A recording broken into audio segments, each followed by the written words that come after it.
ఏలూరు జిల్లా పోలవరం నియోజకవర్గంలోని పోలవరం మండలం కొత్త పట్టిసీమ గ్రామంలో అన్నదాత సుఖీభవ పీఎం కిసాన్ పథకం 3వ విడత నిధుల పంపిణీ కార్యక్రమం నిర్వహించారు. ఈ కార్యక్రమంలో పోలవరం శాసనసభ్యులు చిరి బాలరాజు పాల్గొని రైతులకు 19,40,00,000 రూపాయల నమూనా చెక్కును అందజేశారు. ఈ సందర్భంగా ఆయన మాట్లాడుతూ రైతుల సంక్షేమమే ప్రభుత్వ ప్రధాన లక్ష్యమని చెప్పారు.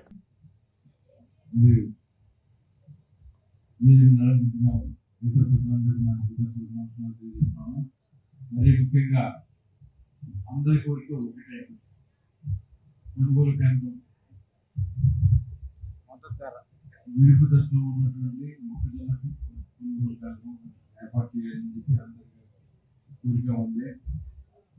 మన అందరి కోరికను మన ఎమ్మెల్యే గారు చూస్తారు. ఖచ్చితంగా తీర్చి అందరి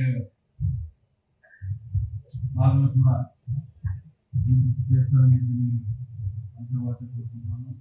అలాగే ఈరోజు అన్నదాత సుఖీభవ కార్యక్రమానికి వచ్చినటువంటి మీరు రైతులందరికీ నమస్కారాలు. మరి ముఖ్యంగా ఈ అన్నదాత సుఖీభవ కార్యక్రమంలో భాగంగా మన రాష్ట్ర ప్రభుత్వం మూడు విడతలుగా వేయడం జరిగింది. ఈరోజు సాయంత్రం 4 గంటలకి అందరికీ కూడా అందరూ డబ్బులు పడ్డాయి, అందరి అకౌంట్లో డబ్బులు పడ్డాయని చెప్పి ఆనందం వ్యక్తం చేస్తున్నారు. మరి ముఖ్యంగా తెలియజేస్తున్నటువంటి